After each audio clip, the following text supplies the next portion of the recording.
So, Chris, thank you very much for joining me on the Hospitality Leadership Podcast. How are you? I'm very well, sir. How are you? Yeah, I am very good. And it's probably a perfect place for you to be on a hospitality leadership podcast, considering, well, that's what your area of expertise is in. Thank You're you, sir. now, you know, you've launched. How long has Restaurant Leadership 101 been going? So it officially launched as a concept in March 2022, and we're now about to start our third cohort class of 2023, and starting enrollment for our fourth one as well, starting October 3rd. So and how's it been going so far? The response has been tremendous. It's definitely a big introduction to make to people to know that there's material out there, but more so taught differently because we do it through an online Zoom platform, so that it's taught by two instructors, with Edwin and I having a total of 50, 53, 54-ish years experience in the industry. Yeah. So it's been a nice delivery because it becomes a very conversational class, and it's not so much all instructor focused, and it's very student led at the same time. Yeah. But it's that safe space to be able to introduce people to a deeper version of themselves, because restaurant people are paying attention to the needs. Now, first and foremost, I want to focus in on the hospitality industry itself. But what is it about our industry that you love so much that's led you to now serve it? Oh, I love taking care of people. I'm a very much an extrovert. I I love it. My wife's got a cookie business, and I love doing markets and just being out there in the socialness of the world. And restaurants were always something that I loved, the moment of somebody's day when you could touch on it in a very kind and very serving element, and just making somebody smile through their experience. But hospitality is, I just love it. Yeah, you can't, unless you've been in it and around it, you can't actually relate to how fulfilling it is to have that impact on someone's day. The important moments of their lives, whether it's a wedding, a funeral, a birthday, we're involved in that, and that's what makes it so special. I think when you realize what impact you can have through great service, great hospitality, there's nothing like it in the world. I completely agree, and I think it's amazing when you introduce people to it conversationally more. I think now, because there's more of a reality of what hospitality truly looks like. It was funny. I was explaining to my dad the other day what a dollar looks like in a restaurant in an ideal world, and 30 cents is this, and 30 cents is this, and 30 cents is this, and if you got 10 at the end, great. You know, where people You're think doing that really you're all well. millionaires because you do 2 million in sales, Yeah, that you're just rolling in it. yeah. It's usually the way, isn't it? That's Now, it. we're talking obviously around leadership today, and it's my passion. It's very clearly your passion and Edwin's as well. And I want to start off with communication because it's certainly the stumbling block that I see that's preventing people from, developing a culture that they want, from retaining the right people in the business, communicating that vision, which is really so important. Why is it, from your point of view, that we get communication right in our businesses? I think to start where I believe communication is gets wrong in the business is that there's a lot. I think there's, and I say this with calmness and kindness, but there's a lot of ego in the restaurant business, and I think um, I had it.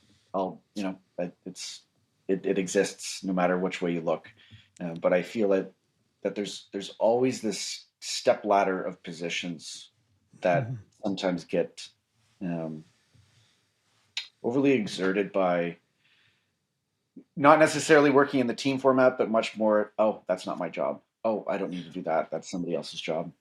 And there's a disconnect that happens in any industry, but I've noticed it in the restaurant business because I was a part of that. I've gone through that.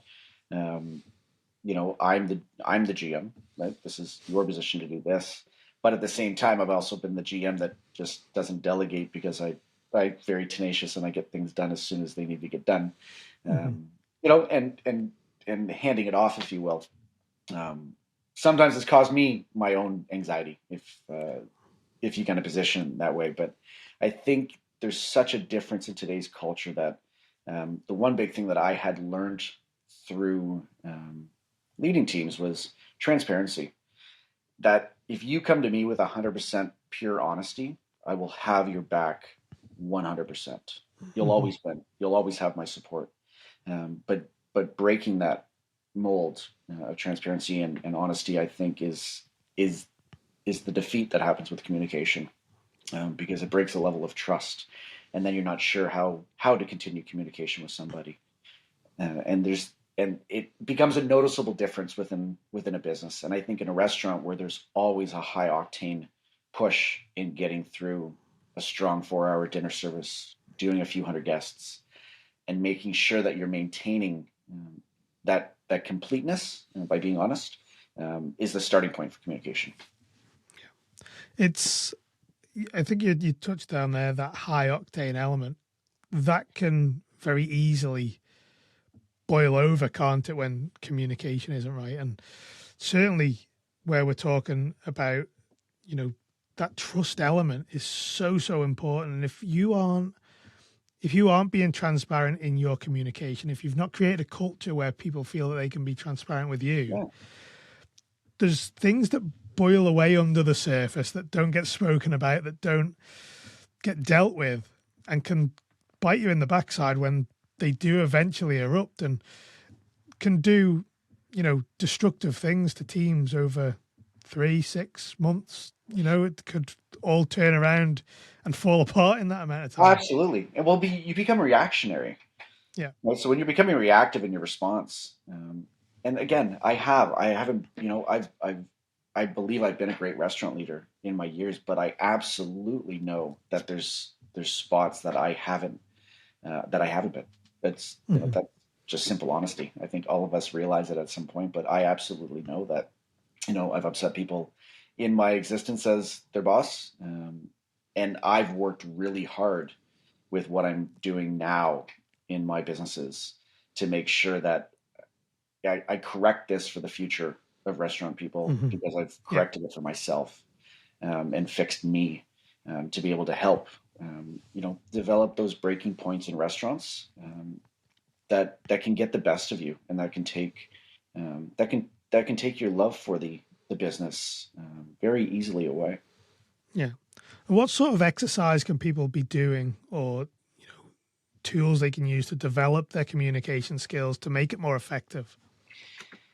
I think it starts with, I think you need to start planning for conversation. It's not so much just let's hope we can sit down and, do, simple psychology exercises on it. But Hmm. in a restaurant, I think it starts with, showing interest in your team, showing that care for wanting to keep them.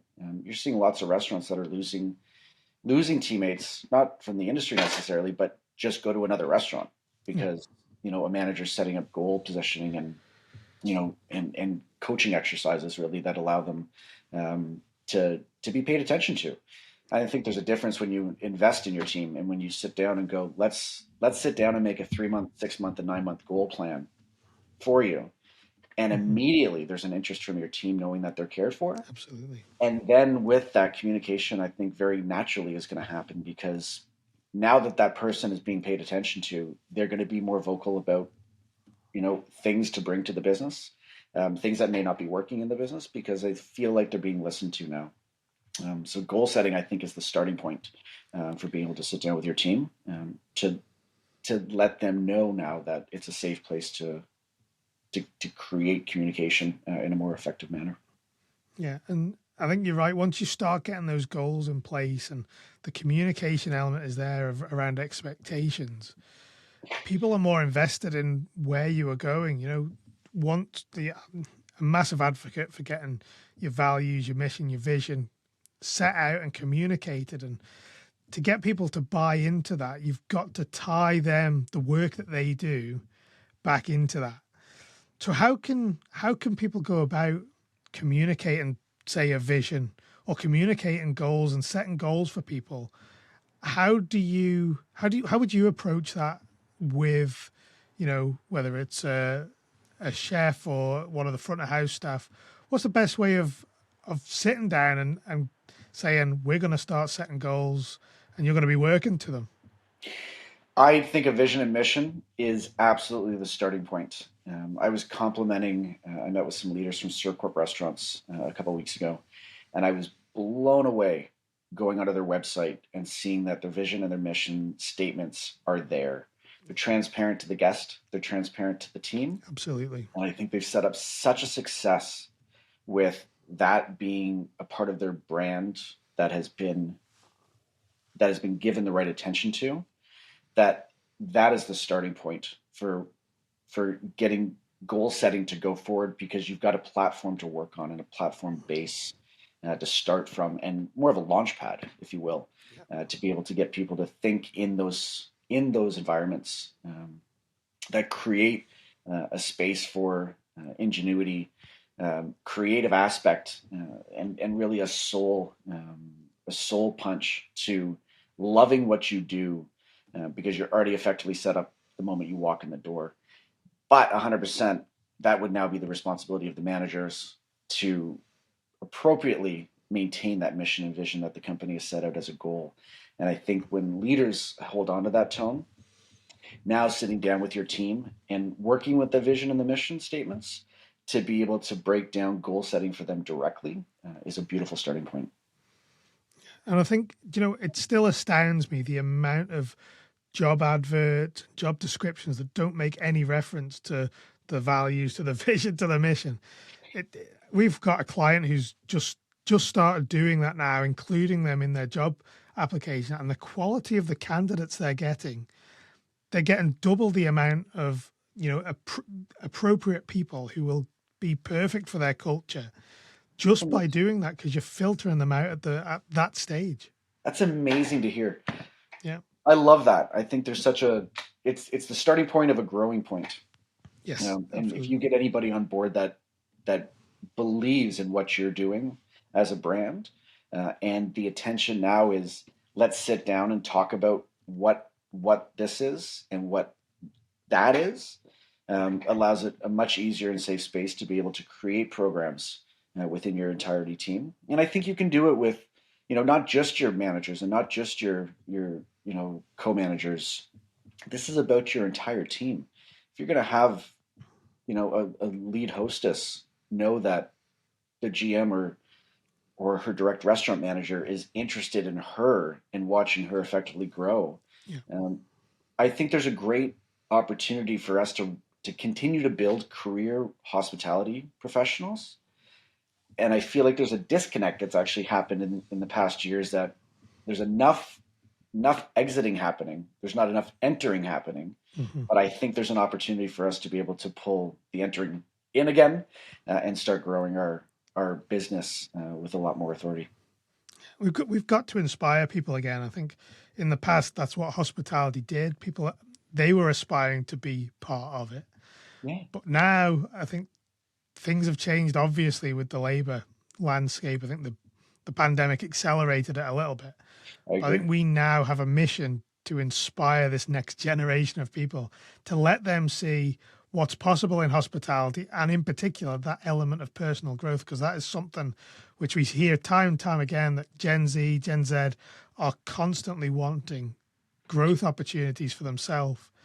And unless we're showing them, we're never going to attract them. Well, I agree with that completely, right? And I think there's an opportunity to. I'm absolutely blessed. I was connected with Fanshawe College's campus in Toronto, which is at the International Language Academy of Canada. And effective the end of this month, I will be a college instructor for hospitality and tourism for international students. And their program is set up in such a beautiful cooperative way that it's much more about not just the book smarts, but let's teach you what Canadian hospitality looks like, and what the kindness looks like, and what the opportunities look like in this industry, in this country. And I'm thrilled to be able to be teaching this to international students, to watch us growing the next evolution of hospitality professionals that exist out there, that are ready to accept that challenge and that opportunity to go forward with it. So that's kind of another direction of how I'm teaching hospitality this year. And when we talk about, the day-to-day operations, we can have goals, we can have the vision, but there's an element of, expectation of how people behave, act, Mm-hmm. how they interact with guests. How how would a manager or a leader in a restaurant establish that expectation with their people, whether it's someone who's new to the industry or someone who's got experience elsewhere coming into the business? How would they approach that? You know how different it is when your staff walk in and they're happy. That's such a a base point.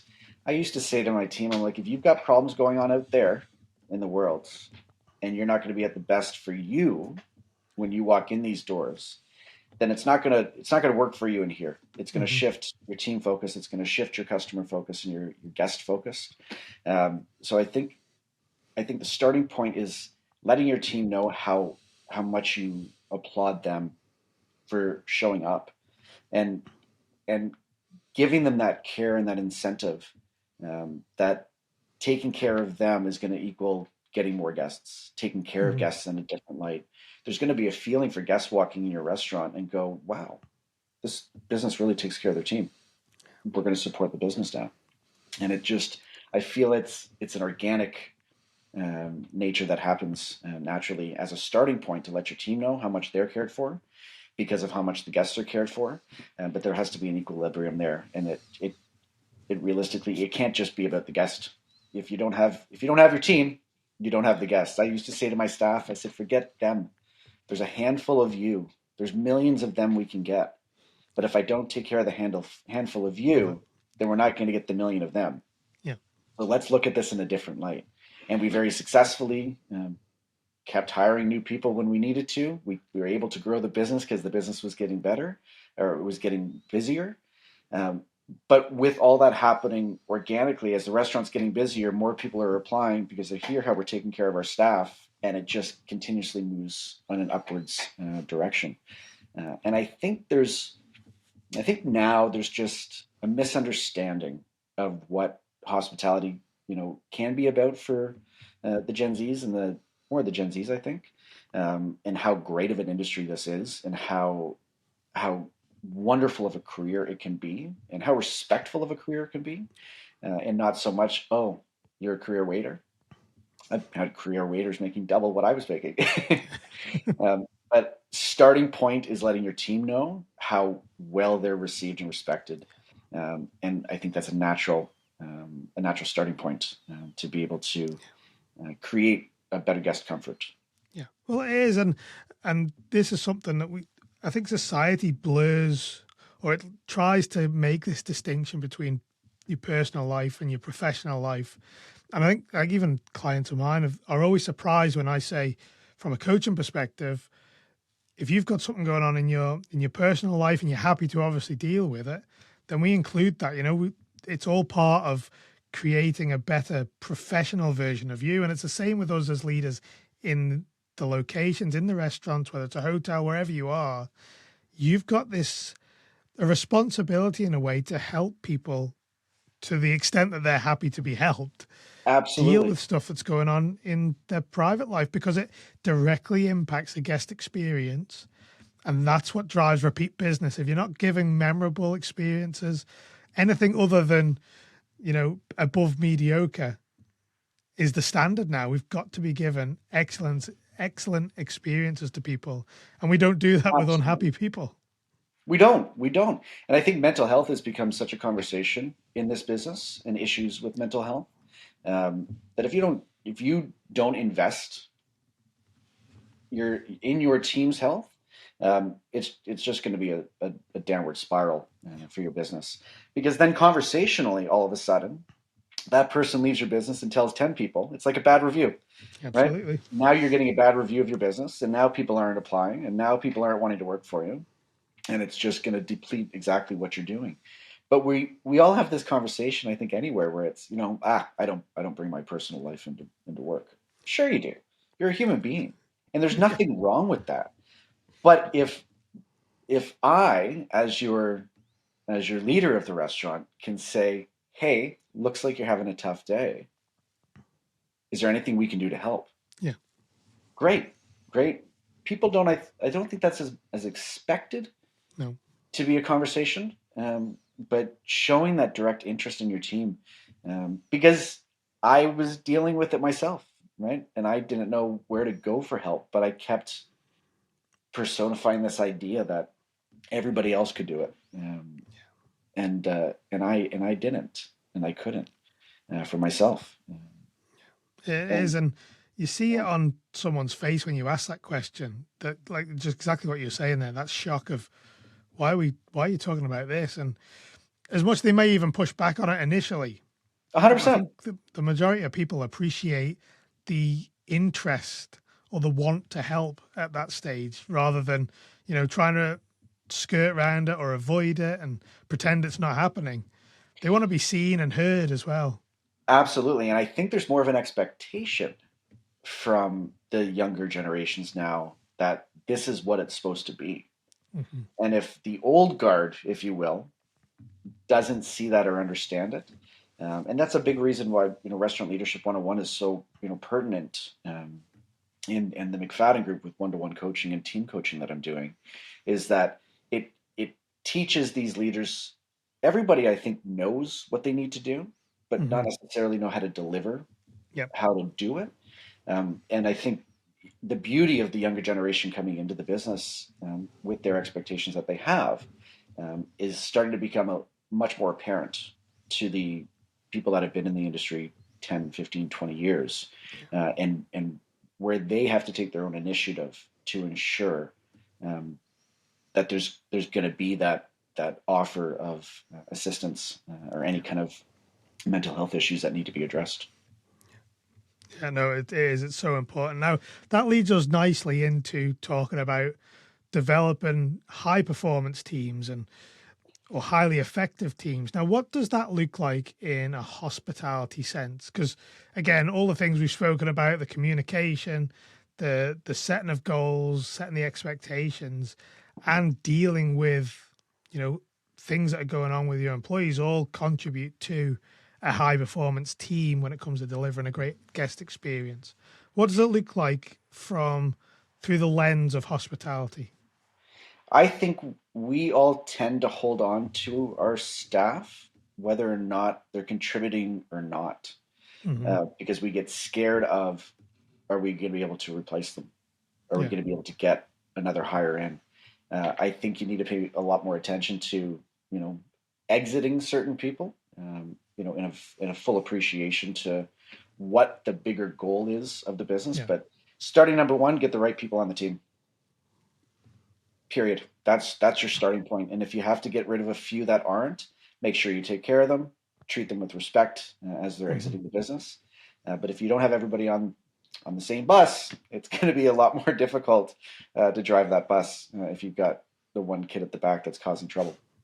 Um, giving clear roles. Now that you've got the team, now it's about defining and giving clear roles to people, and making them understand that, um, your attention's paid to what their profession is within that business.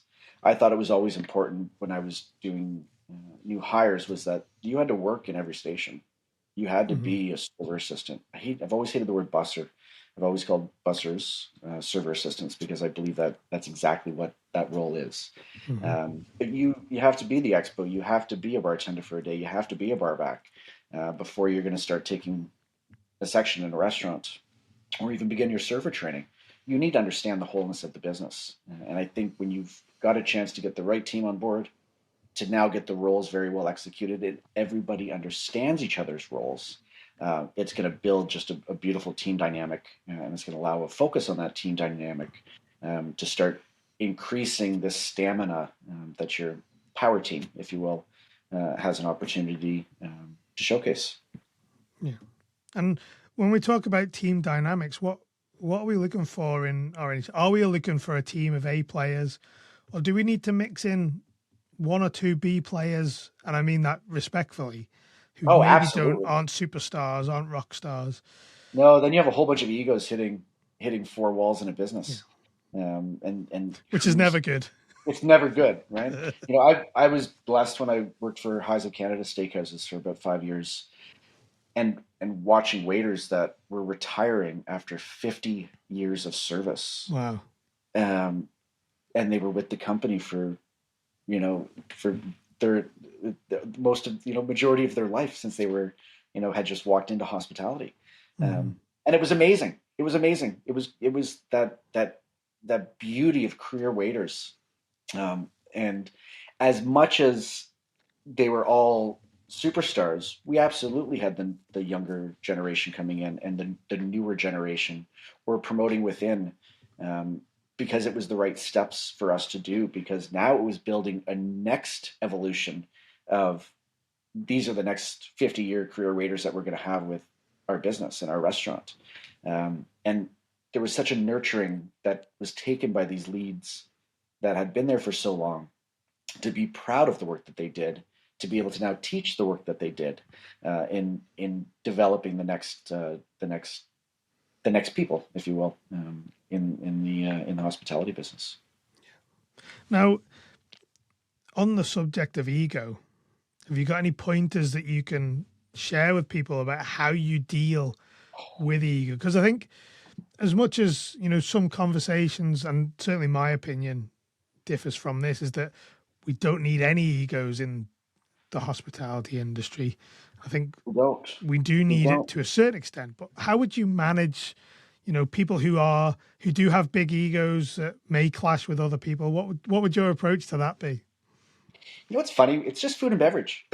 Like, it's just food and beverage, right? And I applaud I applaud recognition. I applaud um, that confidence. I love letting somebody know that their work is good, Hmm. and that watching where they've come to, where they're getting to, um, is recognized, but with that kindness in it, that it's not a, hey, you're doing great, hey, you're doing great, and then all of a sudden have them jump off a ledge because you told them that there was something negative that they had done in their Yeah. business, and now you just watch them deplete, and then you have to build it back up. So I think there's just you need to, I think, for yourself personally, is have your purpose set out for a day, Hmm. and I think when you put yourself into this is what my day is going to look like, it allows you to immediately know where maybe you'll have an opportunity for you to over blemish your success. Yeah. um, I was blessed when Wine Spectator included me as one of the features on their Taste of Vancouver, about 7 years ago, 8 years ago. Um, and it was such a checking point to, I'm going to be in Wine Spectator magazine. My photo is going to be in Wine Spectator. Okay, cool. But my point on not having an ego to that was, I realized how hard I had worked, Hmm. and that this was just a recognition point that was something not about me, but something for Vancouver. And that reality allowed me not to go, hey, did you see my picture in Wine Spectator? It wasn't a thing that had to be Yeah. overshot, because I knew the reasons why I deserved it, but very much so what the purpose of the article was. It had nothing to do with me. It had everything to do with the highlight of a city that I was very blessed to be a part of. So I think checking yourself before you have a chance, to let your ego fly off the charts. Um, and I think we all have an ego. It's just sometimes it's over accentuated Yeah. by certain people in the business. And I even think when you look at the beauty of Michelin stars landing in Canada now, there's much more of an appreciation for the opportunity at Michelin than there is Hmm. an ego inflation of, I deserve a Michelin. Yeah. There's much more prominence in this pride that Canadians have for him, versus the individuals, I think, themselves, that need to fly on an egotistical side of it. And it's a challenge, that's a mindset in itself, isn't it? To have that appreciation, that respect for something, not so much about, inflating individual people's egos, but it's a real challenge for us as leaders in these environments to manage them. And exactly what you were talking about there, when you're talking about looking at yourself and, realizing that there's hard work that goes behind these Yeah. acts of recognition, whether it's awards, whether it's a feature in a magazine or whatever it is. It's our job to help others to see it from that perspective as well. Absolutely. And I think there should be a huge pride that exists in the business now for, you know, COVID, COVID being, yes, a tough spot for everyone, and a lot of, I think, unfair moments where businesses had to close, because that's not necessarily knowing what to do to survive through it. But at the same time, still watching some of these business people now get their feet back on track. Now they're opening their Mm-hmm. doors again. Now they're doing it a little bit different. I think COVID gave us all a reality check in, hey, let's try to keep our doors open when we're allowed to. But more so, how do we respect our businesses now with having guests back in? Yes, sections may be limited, Mm-hmm. or not. They're not staffed accordingly to be able to operate a full size business. But the doors are open, and that's allowing guests to come in and enjoy themselves and feel in a safe spot because the staff walked in and felt good about themselves and feel in a Mm-hmm. safe spot. And I think it's allowed egos to deflate a little bit because there's more of a okay, I hope this business is still going to be here next year, and you get rid of this idea that that the overconfidence that you can have. Let's use the Yeah. word overconfidence instead of ego so much for this moment, but it's that overconfidence of we'll get through it, we'll Yeah. get through it, and then a year later the doors are closed or owners are running the floor because they have no management left, Mm-hmm. and it becomes a lot of defaults that people start reading into, that I think has allowed egos to slow down quite a bit. It's a nice almost a segue from that then into motivation and inspiration for people, and in a way. But has the way we motivate our employees over the last 10 years, maybe even less with COVID, has that changed? Has the approach to motivation and inspiration changed for hospitality leaders? I think there's been more of an opportunity for hospitality leaders to pay. There's an opportunity. I'm going to use the word opportunity specifically here because there's been more of an opportunity for hospitality leaders to pay more attention to their teams, Mm-hmm. not hire the manager in from another restaurant, but moving somebody up in the ranks. Yeah, Not because you just need to have somebody in that spot, but very deservingly absolutely. paying attention to the people that you have and the opportunities that you can create for those individuals. So I think this culture has been a beautiful thing. I love watching. I'm 43 years old. I've been a sommelier for about 20 years now, and I love watching this next generation of sommeliers, rocking out and having a riot with the changes that have happened in wine and the new evolutions in wine, and it's been so healthy to watch uh, this this industry that I've always loved, and the next kids that are going out there and building their name, and then sharing with their team because there's more passion I think that exists evidently with people that have made it through COVID or in the last 10 years, for a longer look at this, but there's more motivation I think that exists within business to take care of the individuals Mm-hmm. with an idea, and more prevalent in the last year that people are actually taking all of these ideas that they had on how to better take care of their individuals to motivate them, to make them Mm-hmm. showed make them show that they have the care from their leaders. And I think in the last year has been the change that we're starting to see in restaurants, with strength and confidence, and that's allowing this motivation to happen, and the rightful pats on the backs, and the proper pre shifts and post shifts, to be able to conversationally welcome people into the business as not just a number, but as a part Mm-hmm. of that family, and a part of that team. So I think Yeah. motivation is kind of happening naturally because it needs to.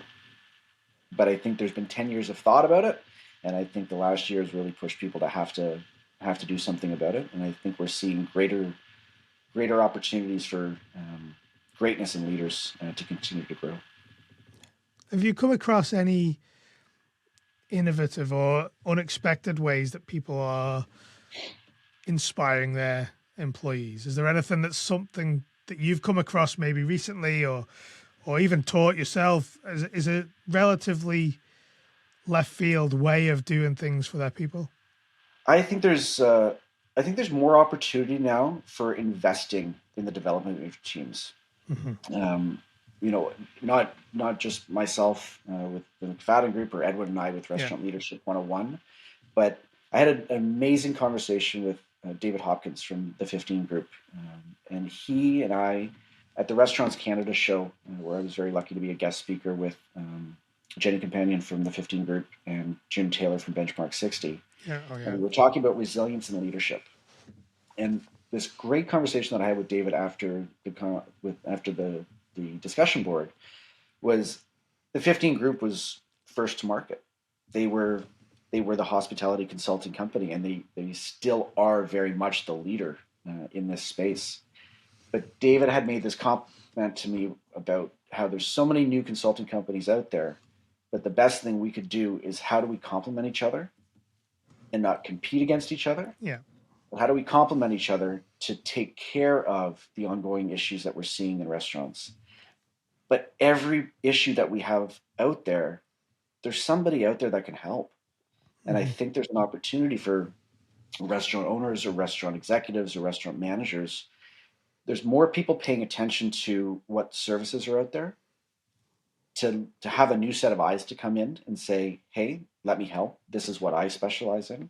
I work specifically much more tailored on soft skill and emotional intelligence development, Mm-hmm. to teach those soft skills to then redevelop those hard skills that are needed, because we paid attention to the leaders first and then we paid attention to their profession. Um, so I think there's such a compliment to all of us in this space today, trying to work together to Mm-hmm. create better opportunities for growth and success. And you did mention there resilience in leadership. I know it's an area that you wanted to talk about in particular. But what are we looking for when we say we want to make our leaders more resilient? What is that exactly? What's that concept? It's the bounce back factor. It's the Mm-hmm. can we overcome the troubles that we've had? And I think and not this isn't has to be a COVID conversation by any means, but COVID forced people to have to do that. It wasn't an option. It was, Yeah. how are we going to save this? How are we going to have jobs tomorrow? How are we going to be able to get a team back here and get opportunities for people to be able to pay their bills again? Um, Resilience, I think, is such a is such a hard thing to find sometimes within yourself, because you can get into a hole, and it's Mm-hmm. not easy when that hole starts digging deeper that you're able to just leap out of it. But the more self awareness that you have with the things that are troubling you, or things that you need to become better at, the more recognition that you have within your own self awareness and self motivation, Mm-hmm. um, I think is the launching point for what resilience looks like. Yeah. The stronger that you build yourself, the stronger professionally you're going to become, because you're paying more attention to you first, to be able to pay attention to your profession with more adaptability and more courage and more kind of destination to what the end goal of that service is. That old adage of, you're only as good as your last service. Well, Absolutely. that's true, right? But I think we're much better at managing what our services look like, so that when we walk out the door, we're in a safe space for us, because we've created a safe space for the environment that we work in. And how would a leader foster that self motivation, that inspiration that you were talking about there, that maintains that element of being resilient? How do you instill that or guide someone who you lead to be more like that? Is there any strategies you have or any particular conversations that can spark that with people? I think it comes from a transparency of yourself Mm-hmm. for it to be a conversation. I don't think you can get involved with other people's. I don't think you can be empathetic with with others until you're empathetic with you. And Yeah. once you become empathetic with yourself, I think it becomes very noticeable with people when they see that you're in a good space. And I think that not even I think I know that that's the beginning of what empathy looks like in a business Mm-hmm. is that if you've got it as yourself for your own needs in a day, it's much easier to be able to listen and to open up the empathy channels for others by truly paying attention to what they're going through and truly listening to what they're going through and helping guide them to not go into a hole that you have may once been in, but to help them start to plan accordingly to make sure that they stay above the ground. Yeah. And I think what we're talking about here is, again, it's just fundamental, what you called human skills, isn't it? Of how we can relate, how we can connect with our people on a human level. And again, it comes back to, create and psychologically safe spaces as well. It's Yes. so important. I know all these topic areas that we've spoken about today have all linked together, really, because Yeah. and that's the complexity of leadership, isn't it? Everything crosses over with one another, but it all comes together to create a happy workplace with happy people. Yes. Very much so. And that's where your resilience comes from. Absolutely. And as soon as you start that, well, now you're building greater trust. Yeah. This trust is yes or no, I think. But if you need to build back that trust, it's going to take time. I've Yeah. had to do that, and I hope that I've accomplished that. And some breaking pieces in my life that I've had. Um, but your integrity increases. Your thinking changes because you're in a good space for Mm-hmm. you, which is making you in a good space professionally, which is now making you think differently and more effectively as a leader in the business and for the business, which is naturally just going to make your team feel like that they're in that right space. Yeah. And I think there's an opportunity. Um, there's just an opportunity that exists in front of us all to capture that. Yeah. Absolutely. Now, listen, we've covered a lot there, and I think there's so much for people to go on to start to really develop their teams a little bit more. Thank you, Andy. One thing I want to know is, and we've started to ask more about books in particular that our guests are reading, and it's made a massive impact on their lives. So what is one book that you would say has had probably the biggest impact on whether it's your philosophy or your approach to leadership? Is the one that stands out? Good to Great by Jim Collins. Yeah. I thought that would Yeah, come up. He yeah. mentioned the bus before. Yeah, because I've read the collection, Yeah. and they're all fantastic. Hmm. But Good to Great, I've gone back to and read again. Yeah. What an impact that made on me, and even understanding something as simple in business as the hedgehog concept. And Hmm. as soon as I saw that, I went, I get it. I get this. It made me stronger in how I thought about what we were doing as a business, and not just the industry we were in. But it allowed me a better understanding of business, to run a better restaurant, to run a better team. But Good to Great in a heartbeat is, and I'm about to start David Hopkins' book, The Kitchen Sink, which just Right. came out as well. Oh yeah, no, I haven't come across that one, but yeah, I have to have a look at that as well. So, how can people I'll do a find you little. I'll then? do a little. There I'll it do a is. little It's a pitch for plug. them. There you go. You'll have to get your affiliate link on that. There you go. Yeah. So, Chris, how can people find you? How can they find out more about what you and Edwin do, and more importantly, more RL 101?